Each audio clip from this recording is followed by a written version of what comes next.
सर्वमङ्गलमाङ्गल्ये शिवे सर्वार्थसाधिके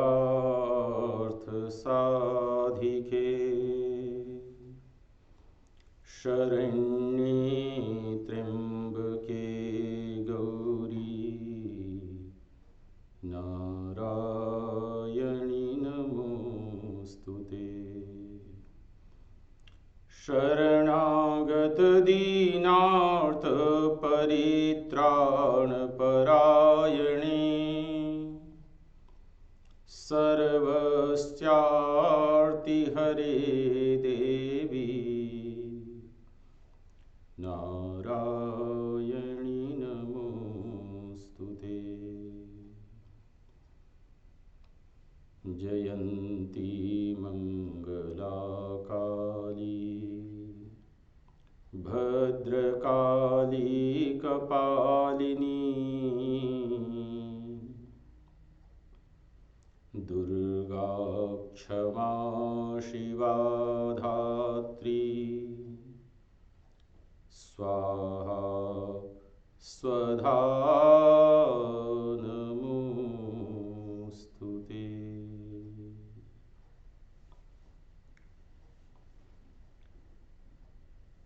देवी महात्म्य में प्रथम चरित्र के क्रम में अपने सामने दो पक्ष आते हैं। एक होती है धार्मिकता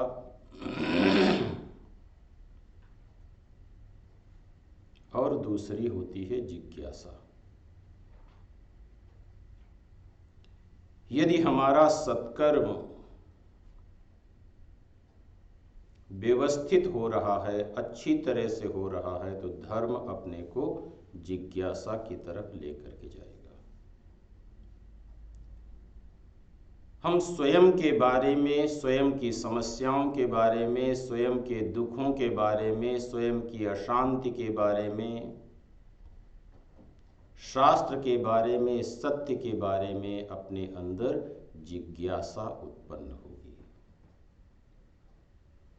जिज्ञासा इस बात का प्रमाण है कि हमारी जो धार्मिकता है, हमारा जो अध्यात्म है, वो अपनी सही दिशा में प्रगति कर रहा है। यदि जिज्ञासा उत्पन्न नहीं होती है तो इसका मतलब ये है कि हमारा धर्म, हमारी धार्मिकता अभी पक नहीं पाई है। सुख भी पकता है और दुख भी पकता है। सामान्यतया सुख और दुख ये दोनों ही परिणाम होते हैं कर्म के। व्यास जी कहते हैं परोपकारः पुण्याय पापाय परपीडनम्। जिससे दूसरे को सुख मिलता है, आनंद मिलता है, शांति मिलती है, सहयोग मिलता है, वो पुण्य है। जिससे दूसरे को बाधा मिलती है, दुख मिलता है, कष्ट मिलता है, हानि होती है, नुकसान होता है, वो पाप है।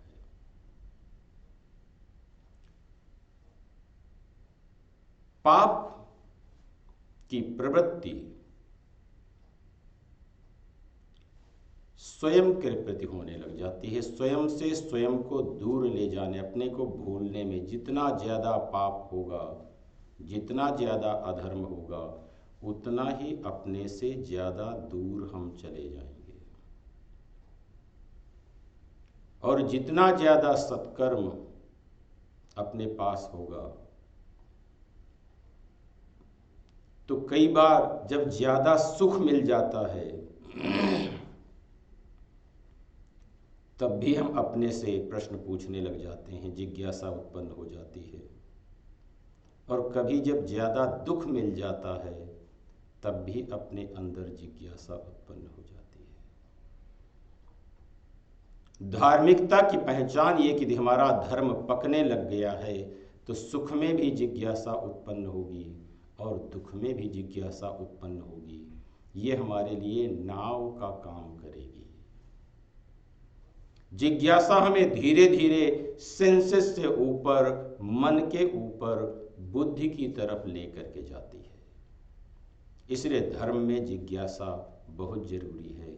इसलिए सुरथ ने मेधा ऋषि के पास में जाकर के उस माँ के विषय में, जगदम्बा के विषय में जिज्ञासा प्रकट की कि कौन सी वो महामाया है, हम उसको जानना चाहते हैं, जिससे कि सारा संसार इस प्रकार से मोह में, दुख में पड़ा हुआ है। और कई बार ये होता कि अगर कारण पता चल जाए अपने को, तो कार्य का प्रभाव अपने ऊपर नहीं होता है। और जब तक कारण का पता नहीं चलता है, केवल कार्य ही दिखाई देता है, तब तक अपने सामने, अब देखो इतना समय हो गया, साल भर से ज्यादा हो गया, अभी तक कोरोना का कारण नहीं मिला। और जैसे ही इसका कारण मिल जाएगा, वैसे ही धीरे धीरे उसका प्रभाव सीमित होने लग जाएगा।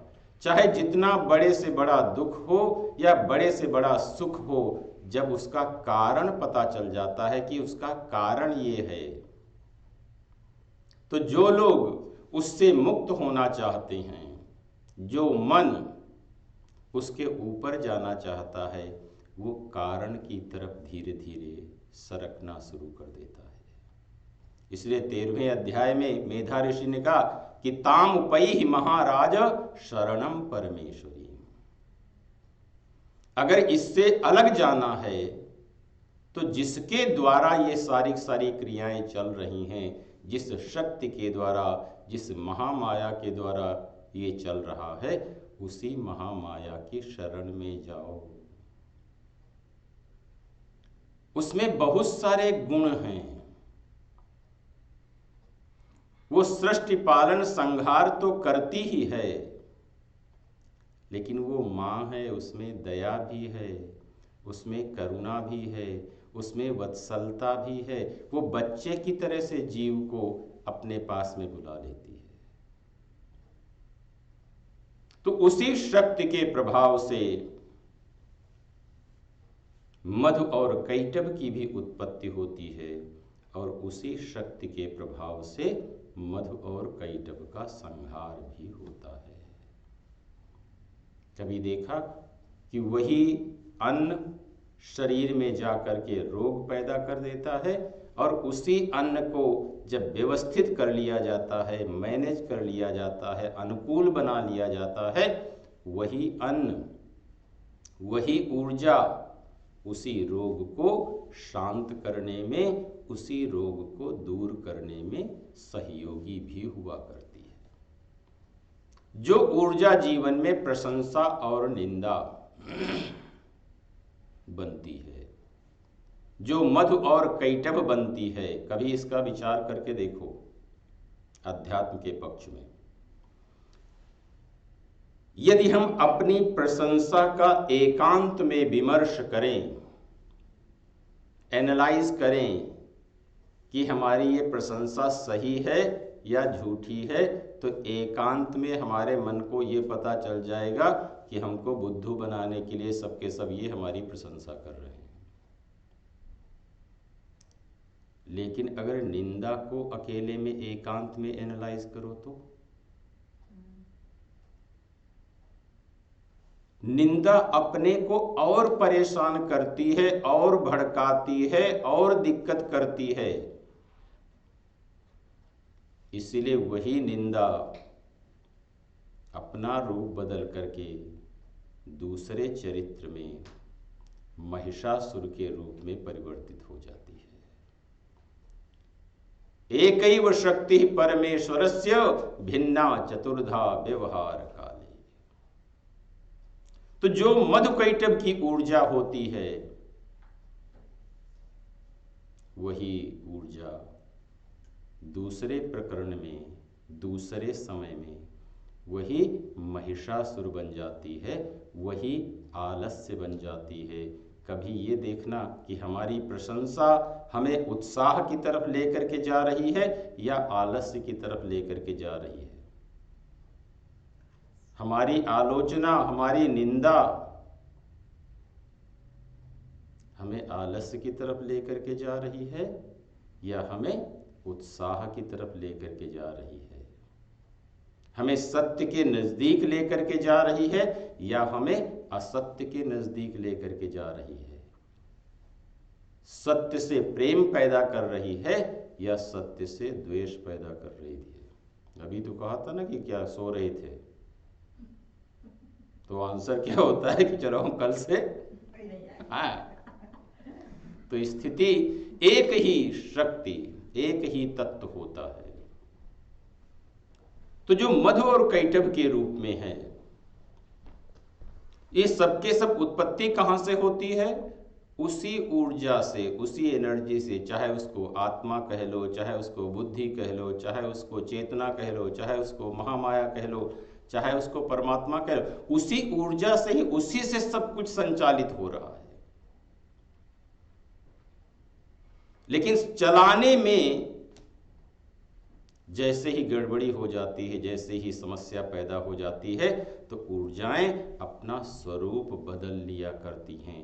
जो सहयोगी होता है वही विरोधी बन जाता है, जो सुख देने वाला होता है वही दुख देने वाला होता है। बताओ, शुगर ने क्या बिगाड़ा, घी ने क्या बिगाड़ा, नमक ने क्या बिगाड़ा? उसी शरीर को चलाने के लिए ऊर्जा चाहिए, लेकिन शरीर की क्षमता थोड़ी सी बदल गई। जहां से जो चीज जब जैसे बननी चाहिए थी, बदलनी चाहिए थी, उसके बदलने में वो परिवर्तन हम नहीं कर पाए, तो जो सुख दे रहा था वही दुख देने लग गया, जो लाभ दे रहा था वो हानि देने लग गया, जो हंसाने वाला था वही रुलाने वाला बन जाता है। तो प्रशंसा एक तरफ हंसाने वाली होती है, निंदा रुलाने वाली होती है। दोनों एक ही सिक्के के पहलू हैं। जीवन में ये दोनों ही चीजें आती हैं, इसलिए धर्म कहता है कि दोनों को सह लो। प्रशंसा को भी सह लो और निंदा को भी सह लो, क्योंकि ये दोनों ही स्थायी नहीं है। मान और अपमान ये दोनों जीवन में आने वाले जाने वाले हैं, कभी आएंगे और कभी चले जाएंगे। और जो भी जीवन में आने जाने वाले हों उनका सहन करना ही समाधान है। सर्दी और गर्मी हमारे कंट्रोल में नहीं है, हमारे नियंत्रण में नहीं है। दिन और रात हमारे नियंत्रण में नहीं है। धूप और छांव हमारे नियंत्रण में नहीं है। हानि और लाभ हमारे नियंत्रण में नहीं है। ये आते रहेंगे और जाते रहेंगे।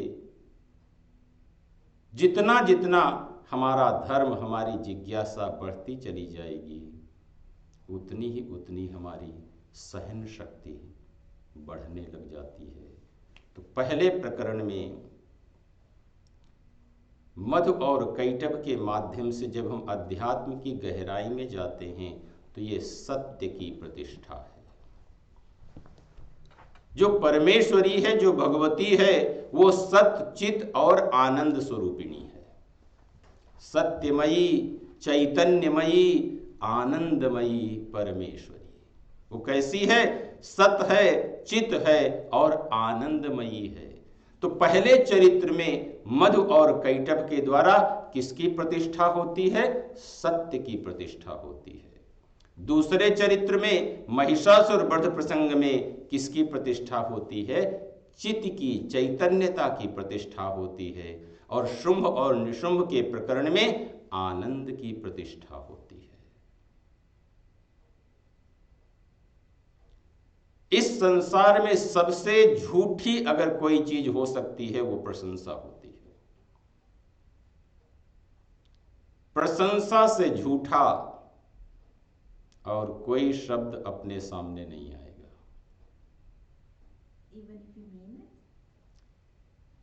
लेकिन कई बार ये होता है कि प्रशंसा उत्साह का भी काम करती है। यदि वो सही तरफ से आए तो उत्साह का भाजन कर देती है, यदि वो स्वार्थ की तरफ से आए तो मन को भ्रमित भी कर देती है। जैसे आजकल हम लोग कहते हैं ना कि वो हमारे इतने फॉलोअर्स हैं, 1 मिलियन हैं, 2 मिलियन हैं, 10 लाख हैं, 100,000 प्लस हैं, लेकिन रियलिटी में, वास्तविकता में तो जो प्रशंसा होती है वो कई बार मन को भ्रमित करती है और ये असत्य है। कोई सही प्रशंसा नहीं है, कोई सही निंदा नहीं है, ये केवल देखने वाले का अपना अपना दृष्टिकोण है कि उसको उसमें से क्या अच्छा लग रहा है। खाने में नमक ज्यादा हो गया, एक कहता है कि वो बहुत ज्यादा टेस्टी है, बड़ा स्वाद है, और दूसरा कहता है कि बहुत ज्यादा नमक हो गया, खाया नहीं जा रहा है। एक ही घटना होती है, एक ही पदार्थ होता है। तो ज्यादातर जीवन में जो प्रशंसा और निंदा का क्रम होता है वो असत्य होता है। इसलिए प्रथम चरित्र में सत्य की प्रतिष्ठा के सिद्धांत आए हैं। जब कभी उस अध्यात्म की उस गहराई पर चला जाएगा कि सत्य की प्रतिष्ठा प्रथम चरित्र में कार्य में क्रिया के द्वारा, इच्छा शक्ति के द्वारा कैसे संपन्न होती है। ऋतेन सत्यम जानीयात, कि प्रशंसा और निंदा से यदि हम सत्य की तरफ बढ़ना चाहें तो कैसे बढ़ सकते हैं। तो जो मधु और कैटभ का प्रकरण है वो वास्तव में जीवन में सत्य की प्रतिष्ठा है। निद्रा का एक अर्थ स्वप्न भी होता है। धर्म कहता कि मोह निशा जग सोवनिहारा, देखहि सपन अनेक प्रकारा, यही जग जामिनी जागहि जोगी, परमारथी प्रपंच वियोगी। एक अवसर होता है कि जब हम प्रशंसा और निंदा से ऊपर उठ जाते हैं, सत्य के नज़दीक धीरे धीरे जैसे ही जाने लग जाते हैं तो अपने को लगता है कि प्रशंसा और निंदा केवल व्यवहारिक जीवन है, केवल व्यवहारिक सत्य है, रियल ट्रूथ नहीं है, रिलेटिव ट्रूथ है, काम चलाने के लिए। वो उसी तरह से है जैसे अपने से कोई प्रश्न पूछता है ना कि हाउ आर यू, और हम अंदर से रोते रोते आ रहे होते हैं। पेट में दर्द हो रहा होता है, सर में दर्द हो रहा था, टांग में दर्द हो रहा होता है, ब्लड प्रेशर हाई होता है, और हम कहते क्या हैं, आई एम फाइन। और सामने वाला जो सुनता है वो बोलता कि हाँ ठीक है, तुम फाइन हो, बस ठीक है। तो जब ये धीरे धीरे अपने मन को ये पता चल जाता है, यही तो धर्म में और सामाजिकता में अंतर है। समाज क्या कहता है, समाज विज्ञान अपने को ये कहता है कि तुम अपने घर में रो, अपने घर में झगड़ो, अपने घर में जो चाहो वो करो, लेकिन जब बाहर जब निकलो ना, भले तुमने 4 दिन से भोजन न किया हुआ हो, लेकिन बाहर और कोई तुमसे पूछे कि क्या तुमको भूख लगी है, खाना खाना, तो आंसर क्या होना चाहिए कि नहीं नहीं, मैं बिल्कुल अभी खा करके आया हूं, मेरा पेट बिल्कुल भरा हुआ है। तो प्रशंसा और निंदा के माध्यम से, मधु और कैटभ के माध्यम से धीरे धीरे अपने को ये आभास होने लग जाता है कि रियल ट्रूथ और रिलेटिव ट्रूथ, वास्तविक सत्य और व्यवहारिक सत्य में क्या अंतर है। व्यवहारिक सत्य व्यवहार के लिए है, परमार्थ के लिए नहीं है। परमार्थ के लिए हमें वास्तविक सत्य की, स्वयं सत्य की प्रतिष्ठा करनी पड़ेगी। इसीलिए मधु और कैटभ का संहार किया जाता है कि प्रशंसा और निंदा के ऊपर जब हम चलते हैं, कि ये व्यक्तिगत परसेप्शन है, व्यक्तिगत दृष्टिकोण है। आपको हमारी ये बात अच्छी लगी तो आपके लिए बहुत बड़ी हो गई, दूसरे को नहीं अच्छी लगी, दूसरे के लिए उसका कुछ नहीं है। तो हम उसके बीच में अपने आप को क्यों लगाएं। अपने आप को प्रशंसा से भी अलग कर लिया जाए और निंदा से भी अलग कर लिया जाए। ब्रह्मा जी ने विचारों में इन दोनों को प्रवेश नहीं करने दिया, न प्रशंसा को प्रवेश करने दिया और ना ही निंदा को प्रवेश करने दिया, बल्कि बीच में किसको ले आए? निद्रा को ले आए। इसी निद्रा के कारण ही अपने को प्रशंसा भी अच्छी लगती है और निंदा भी अच्छी लगती है। जो जितनी गहरी नींद में सोया हुआ होगा, जो मन, जो बुद्धि जितनी गहरी नींद में सोई हुई होगी, उसको प्रशंसा और निंदा उतने ही ज़्यादा अच्छे लग रहे होंगे। और जिसकी नींद धीरे धीरे खुलने लगी, वो इनमें से जिज्ञासा पैदा कर लेता है कि क्या वास्तव में ये है? क्या ये सत्य है? जो दुनिया कह रही है वो सत्य है? सत्य की तो कसौटी यही होगी कि वो स्थायी होगा, वो परमानेंट होगा, वो हमेशा रहने वाला होगा। क्या ये सब चीजें हमारे चारों तरफ, जिनको हम कह रहे हैं कि ये सही है, ये बहुत अच्छा, ये बहुत अच्छा, इसके लिए तो हम जी जान लगा देंगे, वो हमेशा रहने वाला? इसलिए उपनिषदकारों ने बड़ा सुंदर प्रश्न किया मैत्री ने याज्ञवल्क्य से, एन नाहम मृतास्याम किमहम तेन कुर्याम। जिससे मैं अमृतत्व नहीं प्राप्त कर सकती हूँ, मैं उसको लेकर के क्या करूँ? जिससे जीवन की अशांति नहीं दूर हो सकती है, जिनसे हम अपने सोर्स के साथ नहीं जुड़ सकते हैं, उसको लेकर के हम करेंगे भी तो क्या करें? तो धर्म क्या करता है? जिज्ञासा पैदा करता है। इसी धर्म में जब हम प्रशंसा और निंदा से आगे चलते हैं, मध्यम चरित्र की कथा है। इस चरित्र का जो तत्व है वो वायु तत्व है, और वायु का अर्थ है कि वो गति देता है सारे संसार को। कई बार ये देखो, धर्म कहता है किसी भी ऊर्जा को आप समाप्त नहीं कर सकते हो, बल्कि ऊर्जा एक ऊर्जा से दूसरी ऊर्जा में जाकर के मिलती रहती है। एक से ही, एक ही से सब होत है, एक ही में सब खोए, जो वो एक न जानिया तो सब जाने का हो। विज्ञान भी यही कहता कि भाई एनर्जी नेवर क्रिएटेड, ना तो क्रिएट होगी ना डिस्ट्रॉय होगी, बल्कि मर्ज होती रहेगी। जो मधुकैटभ की ऊर्जा होगी वही ऊर्जा महिषासुर में आकर के मिल जाएगी। कब? जब आसक्ति का जल होगा। आसक्ति के जल के कारण निंदा और प्रशंसा आलस्य को पैदा कर देती है। महिषासुर क्या है? अपने जीवन का आलस्य है। आलस्य एक बार आ जाए तो हमारा मन हारने के लिए राजी हो जाता है, हमारा मन हारने के लिए बहाने बना लेता है। आलस्य एक बार जीवन में आ जाए तो हमारा मन नए नए लॉजिक, नए नए तरीके, नए नए उपाय, नए नए बहाने, नई नई टेक्निक्स खोज लेता है, और उन्हीं तरीकों के सहारे उसको लगता कि नहीं हम सही हैं। क्यों? कई बार क्या होता कि अंदर से गिल्ट आता है कि वो देखो ये नहीं कर, लेकिन उसके साथ में अगर हमने, हमारे मन को कोई बहाना मिल गया कि इसलिए हम ये नहीं करेंगे, इसलिए हम ये नहीं करेंगे, तो हमारे मन को एक सहारा मिल जाता है। और धीरे धीरे जैसे जैसे आलस्य का वातावरण, आलस्य का प्रभाव बढ़ने लग जाता है, वैसे वैसे मन पूरी तरीके से उसके अधीन हो जाता है, मन उससे संघर्ष नहीं कर पाता है।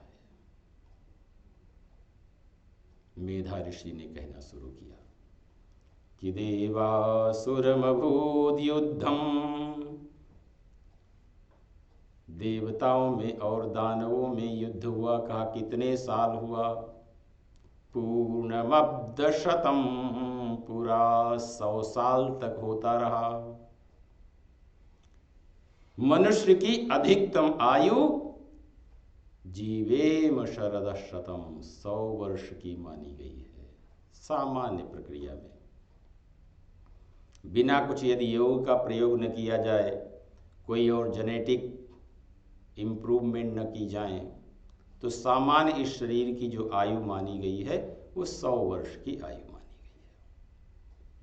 तो देवताओं में और असुरों में जो संघर्ष हुआ, जो संग्राम हुआ, वो कितने साल तक हुआ? 100 साल तक। अब देखो, प्रशंसा और निंदा संघर्ष करवाती है कि शांति देती है? प्रशंसा में भी संघर्ष होता है और निंदा में भी संघर्ष होता है, क्योंकि संघर्ष से ही शक्ति पैदा होती है, शांति से शक्ति नहीं पैदा होती है। संघर्ष जहां जितना ज्यादा होगा उतनी ही ज्यादा शक्ति पैदा होगी। अब अंतर केवल इतना होता है कि उस ऊर्जा को, उस शक्ति का सदुपयोग कैसे कर लिया जाए। अब देखो, प्रशंसा और निंदा ये बड़ी ही पर्सनल है, इन पे अकेले अकेले काम करना होता है। इसलिए प्रथम चरित्र को सत्य की प्रतिष्ठा कहा गया कि इसमें जो सतमयी, चितमयी, आनंदमयी मां है, उसमें से एक तत्व की, सत्य की प्रतिष्ठा, क्योंकि सत्य में आपको भीड़ नहीं चाहिए। सत्य अकेले ही प्राप्त किया जा सकता है, समूह की आवश्यकता नहीं होती है। भीड़ में सत्य को प्राप्त नहीं कर सकते, क्योंकि अगर 1000 लोग चलते हुए जा रहे हैं सत्य की तरफ, कोई जरूरी नहीं कि सबके सब सत्य को प्राप्त कर लें। सत्य को प्राप्त करने के लिए अकेले चलना होता है, लेकिन विकारों से लड़ने के लिए, बुराइयों से लड़ने के लिए, शक्ति का रूपांतरण करने के लिए अपने को संघ चाहिए होता है। उसमें भी वही शक्ति होती है। यदि हम जीवन में समस्याओं से, आंतरिक समस्याओं से अकेले जीत न पा रहे हों तो क्या किया जाए? देवासुरमभूद युद्धम पूर्णमब्दशतम पुरा महिषेषुराणामधिपे देवानां च पुरंदरे तत्रासुरैर्महावीर्यैर्देवसैन्यं पराजितं जित्वा च सकलान् देवाः इंद्रोऽभून् महिषासुरः। इंद्र को हटा करके, देवताओं की सेना का पराजय करके कौन बन गया? इंद्र। महिषासुर इंद्र बन गया। इंद्रो राजा पुरुरूप ईयते, वेद कहता है। इंद्र माने इंद्रियों का स्वामी, सेंसेस जिसके नियंत्रण में होती हैं। गोस्वामी जी कहते हैं कि इंद्रिय द्वार झरोखा नाना, तहाँ तहाँ सुर बैठे करि ठाना, आवत देखहि विषय बयारी, ते हठ देहि कपाट उघारी। तो इंद्रियों में जो शक्ति है, जो इंद्रियों की शक्ति है, उसके ऊपर किसका राज्य हो गया? महिषासुर का राज्य हो गया, आलस्य का राज्य हो गया। मेधा ऋषि कहते हैं कि सूर्य का अधिकार, अग्नि का अधिकार, चंद्रमा का अधिकार, सभी के अधिकारों को किसने ले लिया? सूरेन्द्राग्नि निरेंदु नाम यमस्य वरुणस्य च अन्येषां चाधिकारांश स्वयमेवाधितिष्ठति। आलस्य जो है बहुत सारे लोगों का समय खा जाता है। अग्नि का खा जाएगा, वायु का खा जाएगा, वरुण का खा जाएगा, कुबेर का खा जाएगा। तो एक आलस्य, एक महिषासुर में इतनी शक्ति होती है कि सारी इंद्रियों के ऊपर धीरे धीरे उसका नियंत्रण हो जाता है।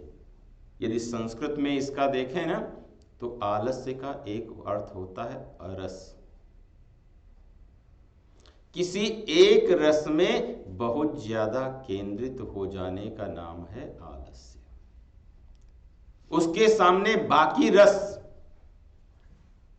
नीरस होने लग जाएंगे। इसको सामान्य सी भाषा में एडिक्शन भी कहा जा सकता है। एडिक्शन जो है वो हर चीज के आलस्य का प्रतीक है कि हमने इस चीज को पकड़ लिया, केवल इस चीज में रस रह गया, बाकी उसके सामने हर चीज।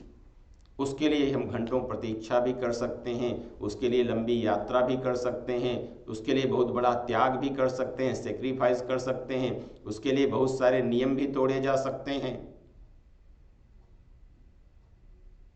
तो जब महिषासुर ने सभी देवताओं के ऊपर अधिकार कर लिया, तो देवताओं ने क्या करना शुरू किया कि धरती के ऊपर घूमना शुरू कर दिया। महिषेण दुरात्मना, उन सभी को निकाल दिया गया।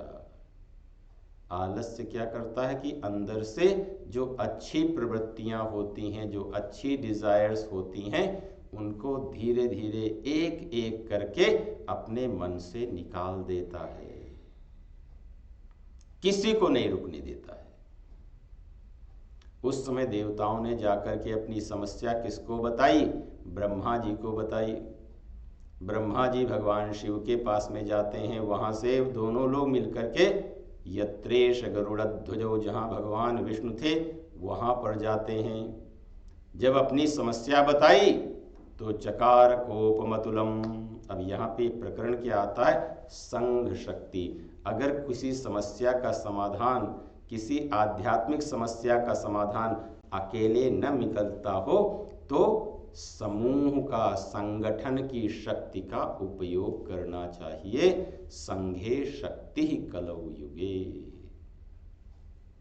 कई बार देखो कि अगर किसी चीज को बनाना हो, अगर 1000 लोग मिल जाते हैं तो वो काम बड़ी आसानी से, अगर एक अकेला व्यक्ति उसी चीज को करना चाहता है तो उसके लिए बड़ा दुरूह, बड़ा कठिन होता है।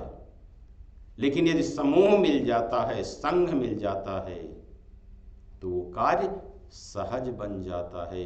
देवताओं में अकेले किसी भी देवता में ये शक्ति नहीं थी कि महिषासुर को हराया जा सके, आलस्य के ऊपर नियंत्रण किया जा सके। लेकिन जब समूह, संगठन की शक्ति साथ में मिली, अब ये देखो, जब हम अकेले होते हैं तब हमको ज्यादा आलस्य आता है, या जब हम 10 लोगों के ग्रुप में होते हैं तब अपने को ज्यादा आलस्य आता है? घर में बैठ करके जब हम होते हैं तो हम कहते हैं नहीं टांग दर्द होती है, ये होता है। और जब पार्टी में 4 लोग मिल जाते हैं और डीजे बजाया जाता है तो डांस, पता नहीं कहां से उत्साह सारा सारा निकल करके आ जाता है। तो समूह, जो संगठन की शक्ति होती है, समूह की जो शक्ति होती है, वो आलस्य के ऊपर नियंत्रण कर लेती है। इसी आलस्य के बहुत से सहयोगी हैं। तो जो ब्रह्मा, विष्णु और शिव का जो तेज निकला, उस तेज के निकलते ही सभी देवताओं के अंदर से भी एक तेज निकला और उसने एक देवी का रूप ले लिया। अब ये सोचो कि वही ऊर्जा कहां पे है? हर एक के अंदर है। हर एक के अंदर वही डिवाइन एनर्जी है। लेकिन जब वो अकेले अकेले मिल रही थी तो वो बुराइयों से वो हार जा रही थी, जबकि इन्फिनिट है, अनंत है।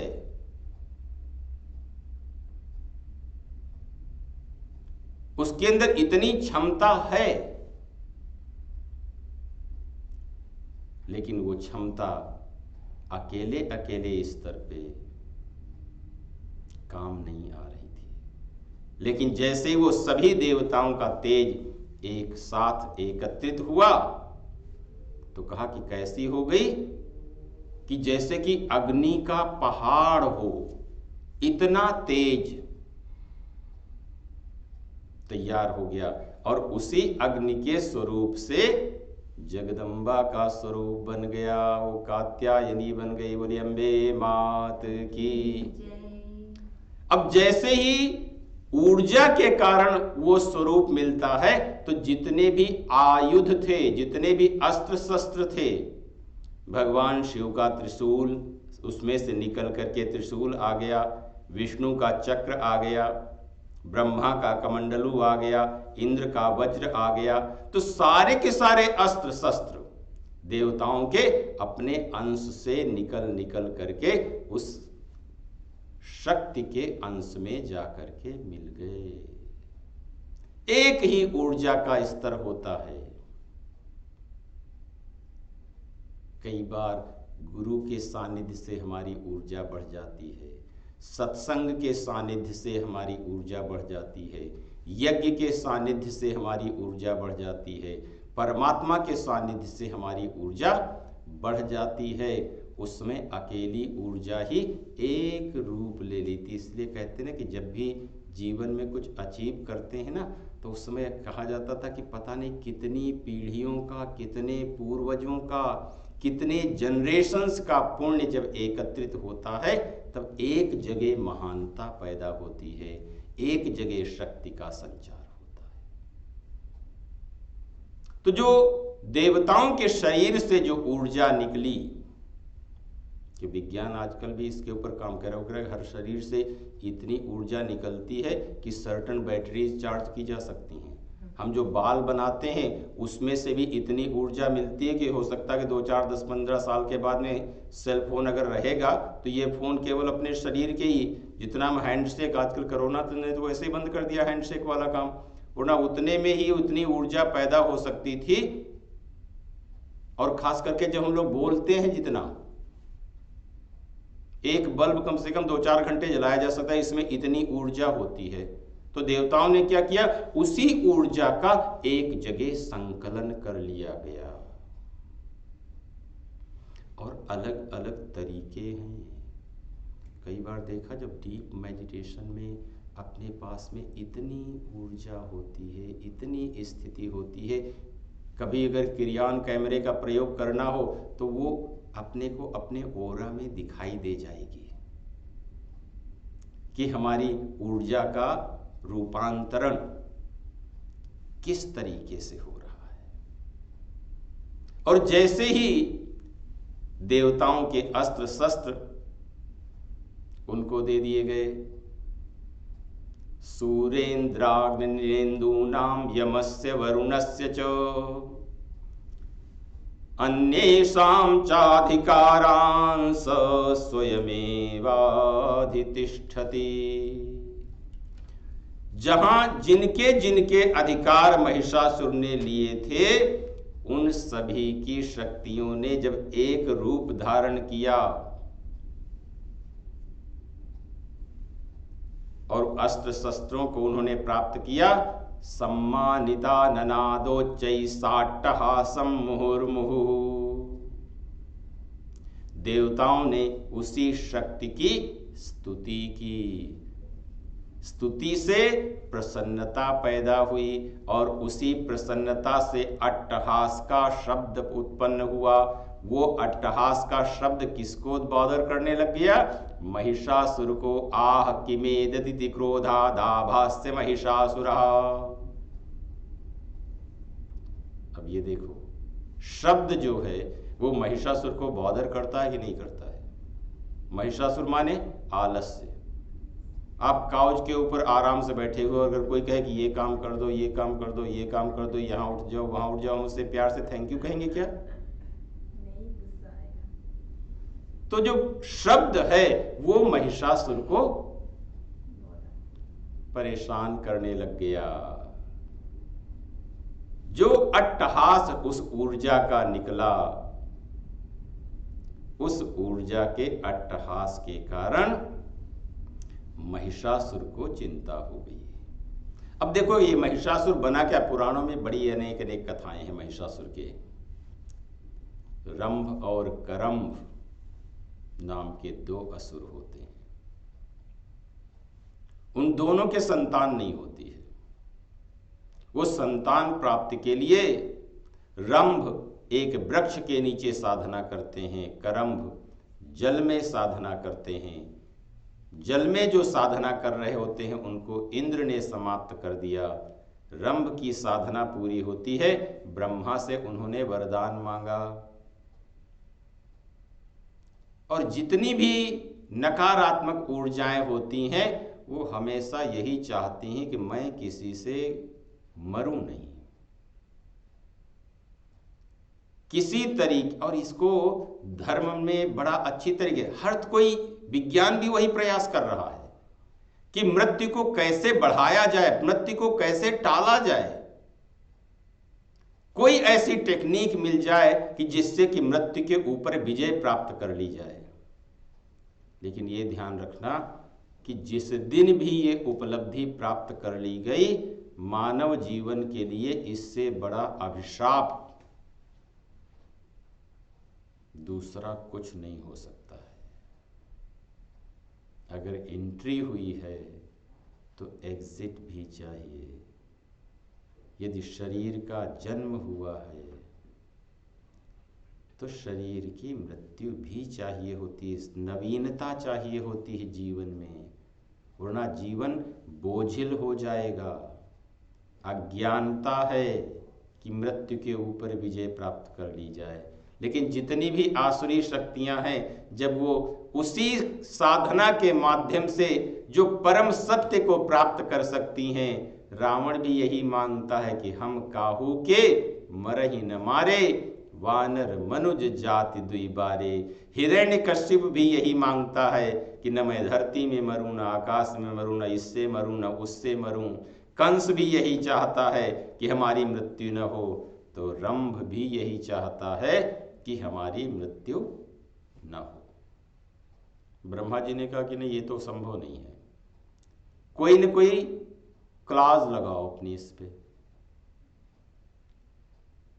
वरना ये रूल्स का वायलेशन हो जाएगा कि प्रकृति का नियम है कि आया है सो जाएगा, राजा रंग फकीर। चाहे कोई भी हो, जो पैदा हुआ है उसकी मृत्यु होगी एक न एक दिन। तुम भी अपनी मृत्यु के लिए कोई न कोई कारण देख लो। तो उसने कहा कि अच्छा, अगर ऐसी बात है तो हम ये चाहते हैं कि हमें ऐसी संतान दे दो जो किसी देवता के द्वारा न मारी जाए, किसी इंसान के द्वारा न मारी जाए, केवल स्त्री को छोड़ करके। ब्रह्मा जी ने कह दिया ठीक है। तो जब महिषासुर के अत्याचार इतने ज्यादा होने लगे, अगर किसकी इसकी आध्यात्मिकता को समझना हो कि शक्ति मेल है कि फीमेल है, अगर अथर्वशीर्ष को पढ़ो तो अपने को पता चल जाएगा कि क्या है ऊर्जा। वेद में इसके ऊपर बड़ा विवेचन किया गया कि शक्ति जो है वो मेल है कि फीमेल है या कि न्यूट्रल है। एक अपने को केवल हिंदू धर्म मिलेगा जो मां को, मदर को भी परमात्मा के स्तर पे, गायत्री को भी परमात्मा के स्तर पे, उस स्तर पे लेकर के चलता है। और ना ज्यादातर दुनिया के जो धर्म हैं वो फादरहुड वाले हैं, मदरहुड वाले कोई नहीं है। कोई ये नहीं कहता कि मां सर्वेश्वरी है, मेल डोमिनेटेड हैं। लेकिन अपने को हिंदू धर्म में ये सुविधा मिल जाती है कि जहां पुरुष प्रधान तत्व भी है वहां प्रकृति प्रधान, स्त्री प्रधान तत्व भी है, और दोनों में ही वही ऊर्जा एक साथ दिखाई देती है। न में भेदोस्ति कर्तव्यो, दोनों में कोई भी अंतर नहीं है। कहा कि जैसे वाणी और अर्थ, जल और शीतलता, सूर्य और प्रकाश, एक ही में दोनों चीजें मिली हुई होती, इसलिए अपने यहां अर्धनारी स्वरूप की कल्पना की गई। एक में ही दोनों मिले हुए हैं। ये अंतर है कि हमने किस समय कौन सा चश्मा उसमें से लगाया हुआ है। अगर थोड़ा सा इसको कभी और डिटेल में करोगे ना तो आदमी लोग नाराज हो जाएंगे कि जो फीमेल फॉर्म है वही ओरिजिनल फॉर्म है और मेल फॉर्म एक्सीडेंटल धीरे धीरे डेवलप हुआ है। कभी यही देखो कि शरीर की दृष्टि से भी देखो, नारी शरीर ज्यादा जीवन काल लेता है, पुरुष शरीर कम जीवन काल लेता है। और वो भी तब जब इतनी जनरेशंस क्रिएट करने के बाद में, एक बॉडी से इतनी बॉडीज बनाने के बाद में। तो शब्द जो है वो महिषासुर को परेशान करता है। आह किमेत दिति क्रोधा दाभास्य महिषासुरा। दूसरे अध्याय में और वर्णन किया गया कि किसकी शक्ति से क्या बना। यद्भूच्छाम्भवं तेजस तेना जायत तन्मुखम। भगवान शिव का जो तेज था उससे मुख बना। या मेन चा भवन केशाः, जो यम का तेज था उससे मां के बाल बने। कभी इस पे चलो अगर आगे गहराई में तो पता चलेगा। सौम्येन स्तनयोर्युग्मं मध्यम चैन्द्रेण चाभवत् वारुणेन च जंघोरु नितंबस्तेजसा भुवः। ब्रह्मणस्तेजसा पादौ, ब्रह्मा के तेज से पैर बने। तदंगुल्योर्क तेजसा, पैरों की उंगलियां किससे बनी? सूर्य के तेज के कारण बनी। अगर अध्यात्म को लगाओ तो ऊर्जा का जो संचरण होता है पैरों की उंगलियों से, ऊर्जा का संचरण होता है। तो तस्यास्तु दंताः संभूता प्राजापत्येन तेजसा। प्रजापति के तेज से मां के दांत बने। तो नयन त्रितयम जज्ञे तथा पावक तेजसा, अग्नि से नेत्र बने। तो भ्रुवौ च संध्ययोस्तेजा, भ्रकुटी का निर्माण संध्या के तेज से हुआ। जो सुबह मॉर्निंग और इवनिंग वाला जो ट्रांजिट टाइम है, संध्या के द्वारा दोनों भ्रकुटियों का निर्माण हुआ। तो जब इस प्रकार से उस महादेवी के, महालक्ष्मी के अंगों का निर्माण हुआ, शब्द से महिषासुर को आपत्ति होने लगी। इस प्रकरण में यह दिखाया जाता कि कहां कहां से ऊर्जा का एकत्रीकरण करके, संकलीकरण करके, उससे उसी अपनी ही शक्ति को और ज्यादा बढ़ाया जाता है। बढ़ी हुई शक्ति के शब्द से हमारे व्यक्तिगत जीवन का हो, चाहे सामाजिक जीवन का हो, या राष्ट्रीय जीवन की जो लेजीनेस है, जो आलस्य है, उससे बढ़ाया जा सकता है। तो जैसे उस शब्द को सुना महिषासुर ने, तो उसने सोचा कि अरे ये क्या है। तब उसने भेजा अपने चिक्षुर नाम के सेनानी को, जाकर के देख करके आओ कि ये है क्या। तो उसने आकर के देखा, जब इनको मां को जब सबने अलग अलग दिए ना, तो हिमवान वाहनम सिंहम, हिमवान ने, हिमाचल ने क्या दिया? सिंह बैठने के लिए। तो अलग अलग तत्वों ने जब उसी शक्ति को, उसी पराशक्ति को निर्मित किया। इससे देखो ये कहते हैं कि हर एक में वही शक्ति उत्पन्न होती है। जब चाहो उसी शक्ति को मिला लो। जब जीवन कठिन होने लग जाए तो मिल करके चलने लग जाओ। उसी दिशा में ऊर्जा का रूपांतरण हो जाता है, जो जीवन के विकारों को समाप्त कर देता है। पहले महिषासुर लड़ने के लिए नहीं आता है, पहले महिषासुर की सेना लड़ने के लिए आती है। अब सोचो कि आलस्य की सेना कौन कौन सी होगी। अनेक प्रकार के बहाने, जितने भी बहाने हम जीवन में बना सकते हैं वो सारे के सारे किसके हैं? ये महिषासुर की सेना है। तो सबसे पहले अपने को किससे लड़ना होता है? इन बहानों से लड़ना होता है। अगर डर होगा तो हम बहाने को एक्सेप्ट कर लेते हैं, अगर स्वार्थ होगा तो हम बहाने को एक्सेप्ट कर लेते हैं, लेकिन जब सत्य होता है उस समय हम बहाने को मना कर देते हैं। और जैसे ही आप किसी के बहाने को मना कर दो तो क्या होगा? प्यार होगा कि लड़ाई होगी? तो जैसे ही चिक्षुर ने देखा सारी स्थितियां, तो बहाने के द्वारा अपने को, अब देखो कि हम लोग भी तो बहाना बनाते, अपना मन बहाना नहीं बनाता है। यहां ना आना पड़े, वहां ना आना पड़े, वहां ना आना पड़े।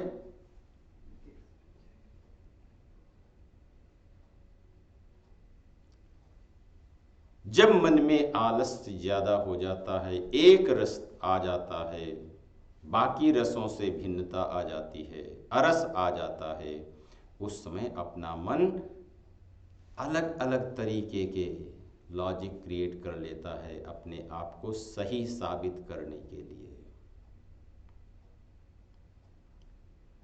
यही महिषासुर अपने जीवन को बोझिल बना देता है, वर्डन इतना ज़्यादा लाद देता है कि हमारा जीवन एक कदम अपनी जगह से चल तक नहीं पाता। हम जहाँ होते हैं, जैसे होते हैं, पूरा जीवन वैसे के वैसे ही बिता देते हैं। हमारे जीवन में 1 इंच का रत्ती भर भी कोई विकास नहीं हो पाता है, कोई परिवर्तन नहीं हो पाता है। हमारे इसी मन में कोई सुंदर विचार तक नहीं पैदा हो पाते हैं, कोई सुंदर भाव तक हृदय में उत्पन्न नहीं हो पाते हैं। वही खाना पीना, सोना, लड़ना झगड़ना, पैदा होना और मनुष्य रूपेण मृगाश्चरन्ति। जो जीवन दिव्यता की ओर जा सकता था, देवत्व की ओर जा सकता था, डिवाइन बन सकता था, महिषासुर के कारण वो जीवन वैसे का वैसा ही रह जाता है। तो आह किमेतदिति क्रोधात् दाभास्य महिषासुरा। तो महिषासुर की सेना के साथ में युद्ध हुआ। अब महिषासुर की सेना को अगर पराजित करना हो तो क्या किया जाए? देवी ने खुद युद्ध किया? कहा नहीं। निश्वासान मुमुचेयांश। देवी ने क्या किया कि लंबी लंबी श्वासें 2-4 छोड़ दी, उससे बहुत सारे गण पैदा हो गए और उन्होंने क्या किया? महिषासुर की सेना का ओम भूर्भुवः स्वः कर दिया। अब सोचो, प्राणायाम को देखो।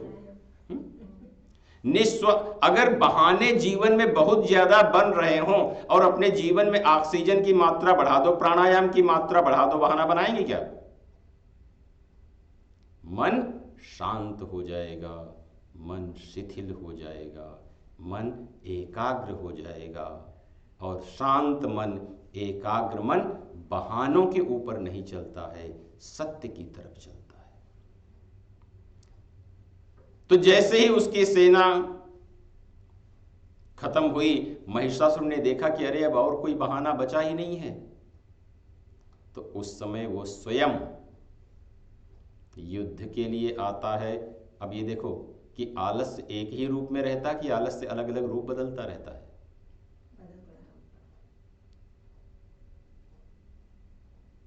मुझे पता नहीं कि कौन लोग सुन रहे हैं, अगर पता होता तो मैं इनको सबको लेके आता सामने। अब ये देखो हमको डायबिटीज है, और मीठा खाने का मन हो रहा है, और भगवान को जाकर के हमने भोग लगाया। उसके बाद में आप डायबिटीज की रिस्ट्रिक्शन मानोगे कि खाओगे? और जब उसको खाने का मन होगा तो मन ने बहाना क्या बना लिया? अरे ये तो प्रसाद है। और बहाने बदलते जाएंगे भैया। महिषासुर के बहाने, इसीलिए वो रूप कभी भैंसे का रूप बनाता है, कभी हाथी का रूप बनाता है, कभी इसका रूप बनाता है, कभी सिंह का रूप बनाता है। और जब देवी ने शूल, इच्छा का, ज्ञान का, क्रिया का, इन तीनों का शूल जब आलस्य के सामने रखा, उस समय भी अर्ध निष्क्रांत एवासौ युध्यमानो महासुरः। आलस्य इतनी जल्दी गिव अप नहीं करता है, इसके अलग अलग रूप बन जाते हैं, अलग अलग स्वरूप बन जाते हैं। यदि ज्ञान शक्ति नहीं है तो हम इसके स्वरूपों को पहचान नहीं पाएंगे कि इसके बहाने कहां कहां किस किस के उसमें आ रहे हैं। कानों से बहाने आएंगे। कई बार देखा कि जब अपने को एक्सरसाइज नहीं करनी होती है तो हम लोगों को कौन से टॉपिक्स याद है। अगर किसी ने 1 लाख लोगों में कोई एक आदमी अगर ट्रेडमिल पे चलते चलते अगर उसकी कोई मसल पुल हो गई, हमारा मन, हमारा आलस्य उसको एथेंटिक मान लेगा। देखो वो ट्रेडमिल पे चल रहा था और उसने मसल पुल कर ली, 1 हफ्ते घर पे बैठा रहा, तो हम क्यों ट्रेडमिल के ऊपर जाएं। तो आलस्य के कितने रूप बदल करके अपने मन के समक्ष आते हैं। यदि बुद्धि सयानी नहीं होती है, यदि चेतना सयानी नहीं होती है, यदि सत्य की प्रतिष्ठा नहीं हुई होती है, तो आलस्य जीवन के सारे सुख को नीरस बना देता है, मूल्यहीन बना दे सकता है।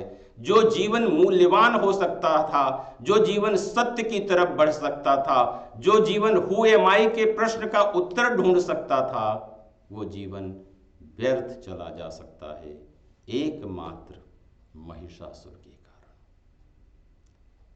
इसके लिए तरीका क्या बताया 3रे अध्याय में, गर्ज गर्ज क्षणम मूढ़। चलें 8 बजे तक भाई जी। ऑनलाइन वाले पता नहीं क्या करेंगे। सुन रहे हैं। गर्ज गर्ज क्षणम मूढ़ मधु यावत् पिबाम्यहम्। भगवती कहते हैं कि तुम जितनी भी गर्जना कर सकते हो उतनी गर्जना कर लो। कब तक? जब तक कि हम मधु का पान नहीं करते हैं। मधु माने उत्साह। सामान्यतया मधु का अर्थ है शहद,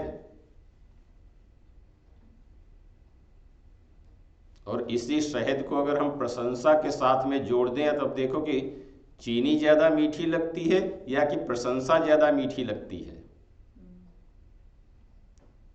प्रशंसा दे करके किसी को भी फीकी चाय पिला सकते हो जो हमेशा चीनी डाल करके पी रहा हो। तो गर्ज गर्ज क्षणम मूढ़ मधु यावत् पिबाम्यहम् मया त्वयहते त्रैव गर्जिष्यन्त्यासु देवता। उत्साह के माध्यम से, अब आओ देखो, उत्साह माने करेज है। शब्द को खोल दो। उत माने ईश्वर, सा माने साथ, आह माने दिन। उत माने ईश्वर, सा माने साथ और आह माने दिन। जिस दिन ईश्वर आपके साथ हो, उस ईश्वर की लगन हो, उसका नाम है उत्साह।